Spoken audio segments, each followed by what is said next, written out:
ধৈর্য আর অনুশীলন। একটু আধটু আঁকাআঁকি শুরু করার পর থেকেই বুঝতে আরম্ভ করেছি এ দুটোই আমার কত প্রয়োজন ছিল।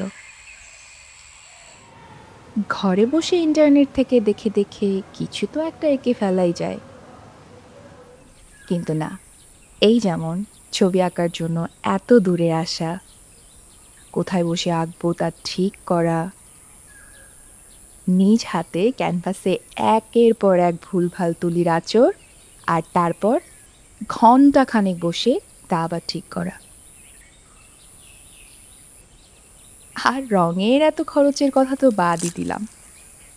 তবুও এসবের মাঝে একটা মানে তো থাকা উচিত।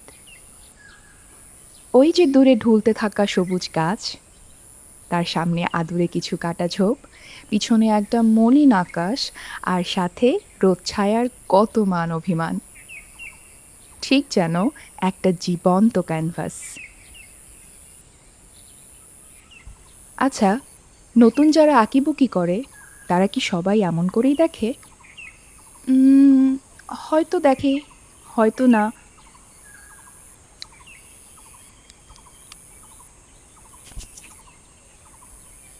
কেন জানি মনে হয় ওরা ওত পেতে থাকে আমার জন্য। কখন একবার আসি, তাদের একটু চোখ মেলে দেখি।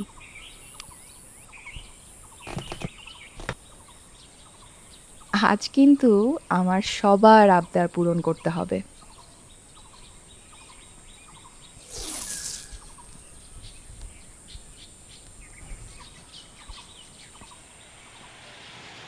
সেদিন দোকানে রং কিনতে গেছি, দোকানদার কী সব বকবক করে আমার হাতে নতুন রং ধরিয়ে দিলেন।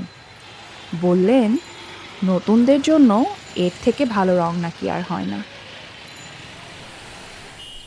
তো আজ আকাশ দিয়েই শুরু করি। আকাশটা কেমন যেন ফিকে হয়ে আছে, নীলের সাথে সাদা রংটা একটু বেশি মিশাতে হবে।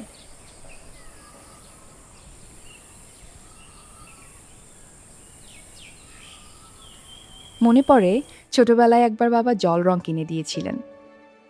তখন সাদা আর কালো রং দেখে খুব হাসি পেয়েছিল। সাদা কাগজে সাদা রঙের কি কাজ হতে পারে আমার ছোট্ট মাথা তখন ঠিক বুঝে উঠতে পারেনি। আর কালো ধূসর দিয়ে সিলুয়েট বা ছায়া আঁকা, এসব তো নাগালের বাইরে ছিল। অথচ আজ ঠিকই বুঝি সাদা কালো তথা আলো ছায়া হলো রিয়ালিজমের প্রাণ। তবে রিয়ালিস্টিক ছবি আঁকা কিন্তু বহু বছরের সাধনার ব্যাপার। আমি তার ধারে কাছেও নেই। আর সত্যি বলতে আমি যেতেও চাই না। এটা তো শুধু একটা জনরা মাত্র। আমি বরং সব জনরা চেষ্টা করে দেখতে চাই, বারবার ভুল করতে চাই, আর সেই ভুল থেকে নিজের একটা স্টাইল করতে চাই। সেটা হয়তো আজকাল মাত্র কয়েকটা ক্লিকেই করা সম্ভব, কিন্তু আমি নিশ্চয়ই সেটাকে পুরোপুরি নিজের বলে দাবি করতে পারবো না। পারবো কি? ওহো, একটা ভুল করে ফেললাম। প্রথমে গাছের ডালপালাগুলো এঁকে তারপর পাতাগুলো আঁকতে পারতাম। থাক, এঁকেই ফেলেছি যখন।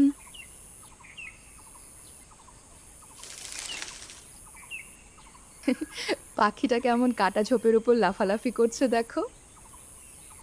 বোকা পাখি। ওকে তুলতে পারবো হয়তো, কিন্তু ওর ডাকাডাকি ফ্রেমে তো তা বন্দি করতে পারবো না।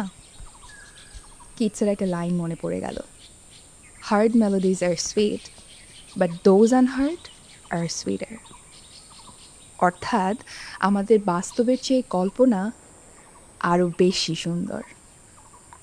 কিন্তু প্রশ্ন হলো, আমরা কি আর এখন নিজে নিজে কল্পনা করতে পারি? নাকি আমরা এতটাই পরনির্ভরশীল হয়ে পড়েছি যে কি চিন্তা করব সেটাও অন্য কারো বলে দিতে হয়?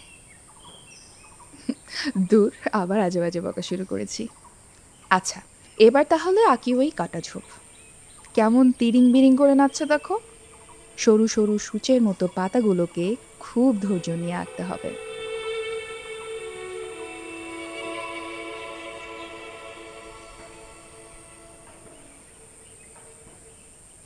আমার মতে ছবি আঁকা শেষে সব থেকে সুন্দর মুহূর্ত হলো দূর থেকে দাঁড়িয়ে দাঁড়িয়ে নিজের কাজ দেখা, ভুলগুলোকে খুঁজে পাওয়া, রং শুকিয়ে গেলে হাত দিয়ে তা একবার ছুঁয়ে দেখা, তারপর অবাক হয়ে একদিন নিজেকে জিজ্ঞেস করা, আরে কাজটা কি সত্যি আমিই করেছিলাম?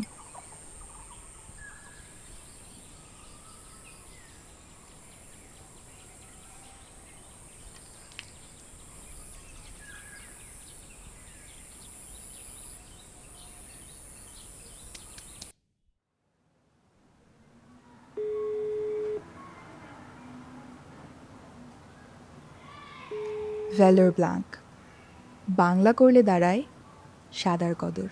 হ্যাঁ, জানিস কি হয়েছে? এই এত দূরে গিয়ে এত কষ্ট করে সেদিন একটা ল্যান্ডস্কেপ আঁকলাম, আর আজকে ভার্নিশ দিতে এসে দেখি ক্যানভাস একদম ফাঁকা। জানি না তখনও ঠিক বুঝতে পারছিলাম না সমস্যাটা কোথায়। খোঁজ নিয়ে জানলাম আমি যেটা আঁকছিলাম সেটা একটা এক্সপেরিমেন্টাল ক্যানভাস ছিল, কিছু সময় পর যার রং অ্যাবজর্ব করে নেয়। যেখানে অর্ডার করেছিলাম তারা ভুল করে এটা পাঠিয়েছিল। কোম্পানির নামটাও কেমন যেন অদ্ভুত ছিল। আচ্ছা, কই দেখবো? হ্যাঁ, এই তো লেখা, এই তো ভ্যালোর ভ্যালোর ব্ল্যাঙ্ক।